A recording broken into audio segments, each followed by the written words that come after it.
Hey friends, welcome back to my YouTube channel Finance Fortune. My name is Dr. Hardik Shah.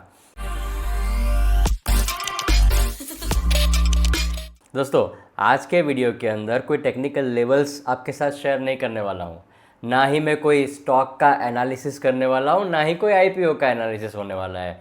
तो आज के video के अंदर होगा क्या? देखो, आज के वीडियो के अंदर मैं आपके साथ एक ऐसी चीज़ शेयर करने वाला हूँ जो आप सभी के जीवन में, लाइफ के अंदर बहुत ही इम्पोर्टेंट है। दोस्तों, मेडिकल का खर्चा बहुत बढ़ गया है ना आजकल। लगता है ना कि मेडिकल का खर्चा बहुत बढ़ गया है। ट्रीटमेंट भी अच्छी मिलने लगी है। लोग अच्छे ट्रीटमेंट लेने के बाद वो लोग सब अच्छे होके भी बाहर निकलते हैं, हॉस्पिटल से बाहर निकलते हैं। बट जब बाहर निकलते हैं ना, उस टाइम पर जो हॉस्पिटल का बिल आता है ना, वो बहुत ही तगड़ा आता है। शुक्र मानो आप बच गए। आपको जो भी डिसीज़ हुआ था, जो भी इलनेस हुई थी, उसमें से आप बाहर निकल आए। पर मेडिकल का खर्चा दिन ब दिन बढ़ता जा रहा है और उसी को ध्यान में रखते हुए आज का वीडियो मैं आपके लिए बना रहा हूँ। मैंने वीडियो का टाइटल रखा है how to choose a health insurance policy. दोस्तों, मेरे चैनल पर नए हो और अभी तक वो सब्सक्राइब बटन को क्लिक नहीं किया ना, सो फटाफट से सब्सक्राइब बटन दबाओ और बेल आइकन को दबाना मत भूलना, ताकि फ्यूचर में मेरे जितने भी वीडियो आने वाला है ना, उसका नोटिफिकेशन आपको सबसे पहले मिल जाए। चलिए दोस्तों, शुरू करते हैं आज का ये वीडियो। फ्रेंड्स, सबसे पहले तो ये समझने की ट्राई करते हैं कि हेल्थ इंश्योरेंस पॉलिसी होती क्या है। देखो, सिंपल मीनिंग बताओ, it is an legal agreement. Agreement किसके बीच में? Between you and insurance company.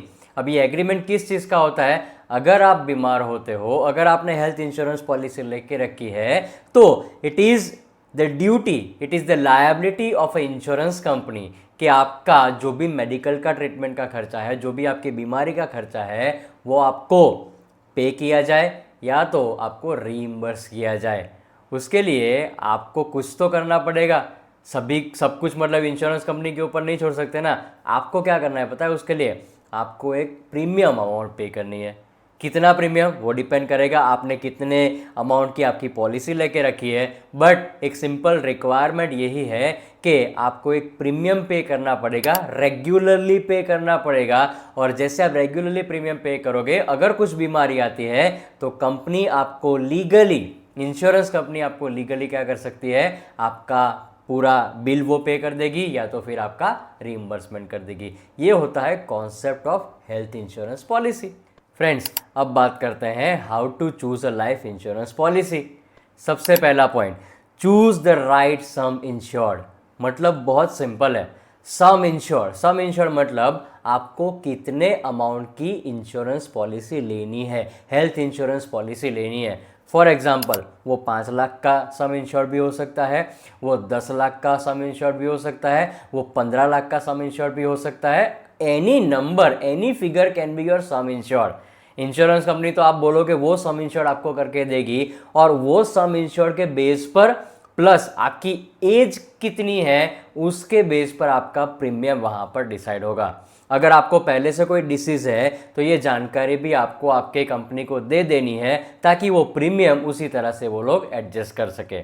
तो देखो, सम इंश्योर्ड चूज करना बहुत बड़ी बात नहीं है, बट मेडिकल का खर्चा दिन ब दिन बढ़ता जा रहा है ना, समझ सकते हो ना। और देखो, अगर कोई ऐसा अनएक्सपेक्टेड खर्चा आ गया और आपको आउट ऑफ पॉकेट भरना पड़ा, समझ लो कि आपने खाली 5 लाख का ही सम इंश्योर रखा है, पर आई रियली विश कि ऐसा कुछ ना हो, पर अगर ऐसा कुछ हुआ कि आपका टोटल मेडिकल खर्चा हुआ 7 लाख रुपए का, सो 5 लाख रुपए तो रिम्बर्स कौन करके देगा? आपको ऑब्वियसली इंश्योरेंस कंपनी करके देगी, बट वो 2 लाख रुपए आउट ऑफ पॉकेट पे करने पड़ेंगे। इसीलिए मैं बोलता हूँ कि मैक्सिमम अमाउंट, देखो सिंपल एडवाइस आपके लिए ये है कि मैक्सिमम अमाउंट आप अपने हेल्थ इंश्योरेंस का सम इंश्योर कर सकते हो, ताकि फ्यूचर में अगर कोई ऐसा प्रॉब्लम आ जाए, कोई ऐसा बड़ा डिसीज आ जाए, कोई ऐसी बड़ी बीमारी आ जाए, तो आपको एटलीस्ट आउट ऑफ पॉकेट खर्च नहीं करना पड़े। सो चूज द परफेक्ट और राइट सम इंश्योर्ड।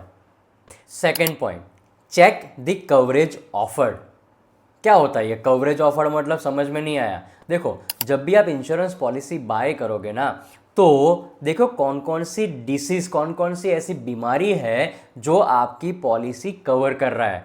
कुछ ऐसे इंश्योरेंस कंपनी भी है जो एकदम बेसिक सी बीमारियों को ही कवर करते हैं, मतलब कैंसर जैसी बीमारी को कवर नहीं करते हैं। अगर हार्ट से रिलेटेड कोई प्रॉब्लम है, लीवर से रिलेटेड कोई प्रॉब्लम है, तो वहाँ पर वो लोग उसको कवर नहीं करते हैं। आपको ये मेक श्योर करना है कि आप जहाँ से भी इंश्योरेंस पॉलिसी ले रहे हो ना, जिस भी कंपनी का इंश्योरेंस पॉलिसी ले रहे हो, वो कौन कौन सी बीमारियों को कवर करता है। ये बहुत इंपॉर्टेंट है फ्रेंड्स। ये इसीलिए इंपॉर्टेंट है कि अगर ना करे, मतलब भगवान मतलब हमेशा सबको वेल्दी हेल्दी सब कुछ रखे, बट अगर ऐसा कुछ हो गया और आपका इंश्योरेंस कंपनी वो बीमारी को कवर ही नहीं करता है तो प्रॉब्लम हो जाएगा ना।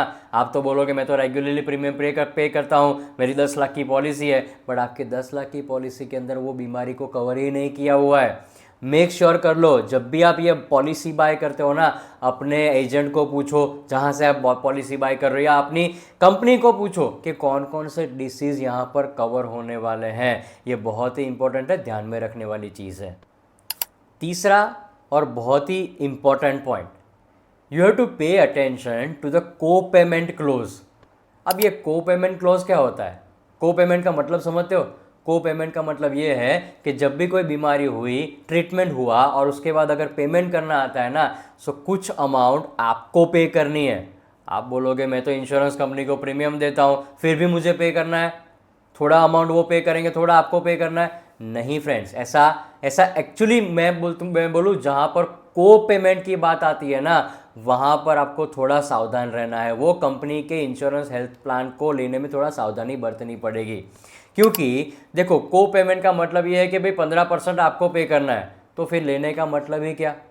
हेल्थ इंश्योरेंस पॉलिसी लेने का मतलब ही क्या? हाँ, एक चीज़ यहाँ पर हो सकती है, आप जितना को पेमेंट इंक्रीज करते जाओगे उतना आपका प्रीमियम कम होता जाएगा। अब आपको ये एडवांटेज अगर लेना है, लो प्रीमियम का एडवांटेज लेना है, सो आप अपना को पेमेंट बढ़ा सकते हो। पर अगर ये नहीं करना है ना, मैं तो हमेशा यही बोलता हूँ कि ये एडवाइजेबल ही नहीं है। मैं तो सिंपल यही बोलूँगा कि को पेमेंट ज़ीरो कर दो, मुझे को पेमेंट ही नहीं चाहिए। I don't want to pay anything out of my pocket. जितना भी बीमारी का खर्चा होगा ना, वो कौन देगा? सिंपल, मेरा इंश्योरेंस कंपनी देगा। सो ये को पेमेंट क्लॉज को भी देखना है। कुछ कुछ इंश्योरेंस कंपनी तो ऐसी है जहां पर ये को पेमेंट क्लॉज को डिस्क्लोज नहीं करते हैं। वो स्टार, पता है आपको, स्टार कर देंगे और नीचे एकदम छोटे लाइन के अंदर लिखेंगे कि को पेमेंट आपको करना है।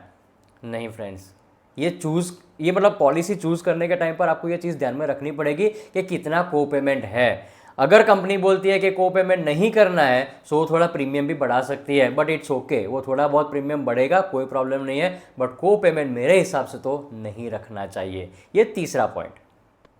चौथा और बहुत ही इंपॉर्टेंट पॉइंट, एग्जामाइन दी क्लेम सेटलमेंट रेशियो। अब ये क्लेम सेटलमेंट रेशियो मतलब हर एक कंपनी जब पॉलिसी डिक्लेयर करती है ना, ऑनलाइन भी देखोगे बहुत सारी वेबसाइट्स है जहाँ पर आप कंपैरिजन कर सकते हो, वहाँ पर एक बहुत ही इंपॉर्टेंट फैक्टर लिखा होगा, हमारा कंपनी का पॉलिसी का जो क्लेम सेटलमेंट रेशियो है वो 98% का है। उसका सिंपल मीनिंग यही हुआ कि अगर 100 लोग क्लेम करते हैं ना, सो 98 लोगों के क्लेम उन लोगों ने पास कर दिए हैं। आपको एक चीज़ ध्यान में रखनी है, हो सके ना उतना मैक्सिमम परसेंटेज, मतलब 96%, 97%, 98%, 99%, अगर ऐसे परसेंटेज आपको देखने को मिलते हैं तो वो बहुत ही अच्छा कहलाएगा।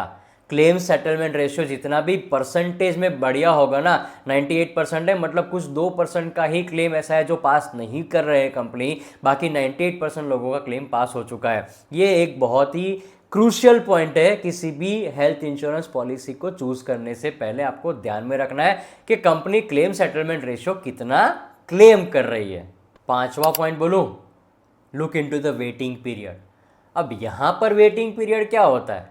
अब वेटिंग पीरियड का सिंपल मतलब है कि आपने आज कोई हेल्थ इंश्योरेंस पॉलिसी ली और आप बोलते हो 1 वीक के बाद मुझे कोई क्लेम करने के लिए भेजना है, तो देखो मैक्सिमम कंपनीज ऐसा करती है कि उनका जो वेटिंग पीरियड होता है ना, वो आपको डे 1 से ही इन्फॉर्म कर देंगी।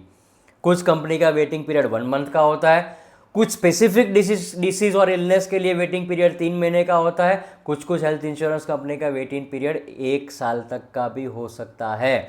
ये मेक श्योर कर लो कि वेटिंग पीरियड कितना है, मतलब कितने टाइम के बाद आपको पूरा जो सम इंश्योर्ड है ना वो यूज़ करने को मिलेगा। छोटी मोटी बीमारी हो गई, मतलब आपको थोड़ा बहुत फीवर आ गया, थोड़ा बहुत लेट्स से फॉर एग्जांपल आपको सर्दी खांसी हो गया, और उसके अंदर अगर आप क्लेम करना चाहते हो तो वो कंपनी मना नहीं करेगी। बट वेटिंग पीरियड के दौरान अगर कोई बड़ी बीमारी हो गई तो वो लोग क्लेम पास नहीं करने वाले हैं। इसलिए मैं बोलता हूं कि वेटिंग पीरियड को ध्यान में रखो, वेटिंग पीरियड कितना है, और वही पॉलिसी को चूज करो, वही कंपनी की हेल्थ इंश्योरेंस पॉलिसी को चूज करो जिसका वेटिंग पीरियड कम से कम हो। जितना कम वेटिंग पीरियड वो आपके लिए ही अच्छा है। So you have to choose wisely the waiting period. Check कर लो वेटिंग पीरियड कितना है। Now the next point is, check कर लो कि क्या आपको आपकी इंश्योरेंस कंपनी जो आप पॉलिसी ले रहे हो ना, वहां पर आपके फैमिली मेंबर्स को ऐड करने का अलाउ करते हैं कि नहीं करते हैं। इसका सिंपल मीनिंग ये हुआ कि देखो, दो तरीके से आप ले सकते हो इंश्योरेंस पॉलिसी। या तो आप इंडिविजुअल ले सकते हो, या तो आप फैमिली फ्लोटर ले सकते हो। फैमिली फ्लोटर मतलब you, your wife, your child, may be your childrens, right. एक चाइल्ड, दो चिल्ड्रन, मतलब कोई कुछ भी हो सकता है। मतलब समझो कि अभी तो आप मैरिड हो, मैरिज अभी अभी आपका हुआ है, राइट। अब you may be planning for the child, तो फ्यूचर में अगर चाइल्ड आए तो क्या आपकी इंश्योरेंस कंपनी वो चाइल्ड को इंश्योरेंस प्लान के अंदर, फैमिली फ्लोटर के अंदर ऐड करने का अलाउ करती है कि नहीं करती है, ये आपको मेक श्योर कर लेना है at the time of taking the insurance policy. ये इसलिए ज़रूरी है क्योंकि फैमिली फ्लोटर है ना, तो जितने भी फैमिली मेंबर्स होंगे उन सबको कंपलसरी वहाँ पर ऐड करना कंपनी के लिए ज़रूरी है। पर अगर आपने इंडिविजुअल खुद का ही लिया हुआ है, आपका इंडिविजुअल सम इंश्योर्ड है, आपकी वाइफ का इंडिविजुअल सम इंश्योर्ड है, तो फिर बाद में क्या करना पड़ेगा पता है?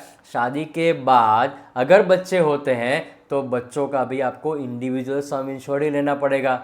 सो मेरा एडवाइस तो हमेशा आपके लिए यही रहेगा कि फैमिली फ्लोटर को ही लेके चलो। इंडिविजुअल सम इंश्योर से अच्छा है फैमिली फ्लोटर ही। आप अपनी इंश्योरेंस पॉलिसी को बोलो कि हमको भाई फैमिली फ्लोटर ही बनाना है। सो ये चेक कर लेना कि क्या वो अलाउ करते हैं कि नहीं करते हैं। और लास्ट में you have to check the number of network hospital. इसका मतलब क्या हुआ? देखो, जो भी कंपनी से आप इंश्योरेंस, हेल्थ इंश्योरेंस प्लान लेते हो ना, उनका टाई अप होता है। लेट्स से फॉर एग्जांपल मैं बात करता हूँ, आप मुंबई सिटी के अंदर रहते हो, तो मुंबई सिटी के अंदर जितने भी हॉस्पिटल्स हैं ना, लेट्स से फॉर एग्जांपल आपने XYZ कंपनी का इंश्योरेंस, हेल्थ इंश्योरेंस प्लान ले लिया। अब वो XYZ इंश्योरेंस कंपनी आपको बताएगी कि उन कौन कौन से ऐसे हॉस्पिटल्स हैं जिनके साथ ये पर्टिकुलर कंपनी का एक टाई अप है। यहाँ पर अच्छी बात क्या है पता है? जितने नंबर ऑफ हॉस्पिटल्स का टाई अप ज़्यादा होगा, नेटवर्क हॉस्पिटल बनी होगी ना, उसमें आपको ही ज़्यादा फायदा है। क्यों? क्योंकि क्लेम सेटलमेंट दो तरीके से होता है, एक तो कैशलेस क्लेम होता है और दूसरा रीइंबर्समेंट। अब कैशलेस का सिंपल मीनिंग बताऊं, आपको कुछ बीमारी हुई तो आपको कुछ भी सोचना नहीं है, आपको सिंपल एडमिट हो जाना है। जो भी खर्चा होगा ना डे 1 से, मतलब पहली मिनट से, वो सारा कैशलेस, मतलब आपको एक भी रुपए का पेमेंट नहीं करना है। वो ऑटोमेटिकली कौन पे करेगा? आपका इंश्योरेंस कंपनी ही पे करता जाएगा। पर अगर आप नॉन नेटवर्क हॉस्पिटल के अंदर एडमिट हो रहे हो तो आपके पास कैशलेस का कोई ऑप्शन नहीं है, आपके पास एक ही ऑप्शन है। कौन सा? रीइंबर्समेंट का।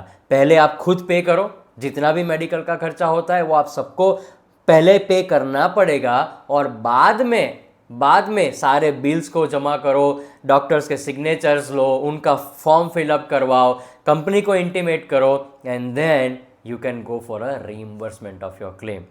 समझ गए कैशलेस और रीइंबर्समेंट का डिफरेंस? सो ये चेक कर लो कि आप जो भी हेल्थ इंश्योरेंस कंपनी से, आपकी जो भी सिटी है, राइट, वो सिटी के अंदर चेक कर लो, क्योंकि मैक्सिमम टाइम तो ऐसा ही होने वाला है कि आपकी सिटी के अंदर ही आपको एडमिट होना पड़ेगा। कुछ ऐसा हुआ, कुछ बड़ी बीमारी आ गई तो आपको कहीं ना कहीं दूसरी सिटी के अंदर जाना पड़ेगा।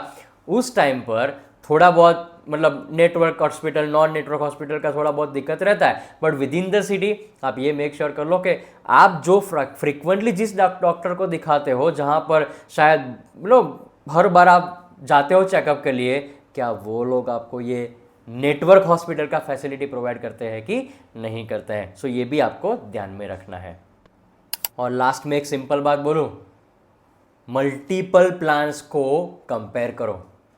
करना ही पड़ेगा फ्रेंड्स, क्योंकि ये आपके हेल्थ का सवाल है, मेडिकल के ट्रीटमेंट का, इलनेस का, बीमारी का, बड़ी बड़ी डिसीज का यहाँ पर सवाल आ जाता है। इसीलिए मैं बोल रहा हूँ कि मल्टीपल प्लान्स को सिलेक्ट करो, मल्टीपल प्लान्स को आप कंपेयर करो और उसमें से चूज़ करो। और जब भी आप किसी भी प्लान को चूज़ करते हो ना, देखो जो भी आपका एजेंट है या जो भी कंपनी है, उन लोगों को सामने बिठाओ और आपके दिमाग के अंदर जितने भी डाउट्स है ना, वो डाउट्स कहाँ से आएंगे पता है? वो जो पॉलिसी डॉक्यूमेंट होता है ना, वहाँ पर सभी चीज़ उनको कंपलसरी मेंशन करनी पड़ती है, लिखनी पड़ती है। और उसी पॉलिसी डॉक्यूमेंट को ध्यान में रखने के बाद पूरा डिटेल केयरफुली आपको पढ़ना पड़ेगा। और वो पढ़ने के बाद जितने भी क्वेश्चंस होते हैं ना, आप अपने एजेंट को या अपने इंश्योरेंस कंपनी को पूछो, क्लैरिटी लो, और उसके बाद ही आपको वो कंपनी को चूज़ करना है।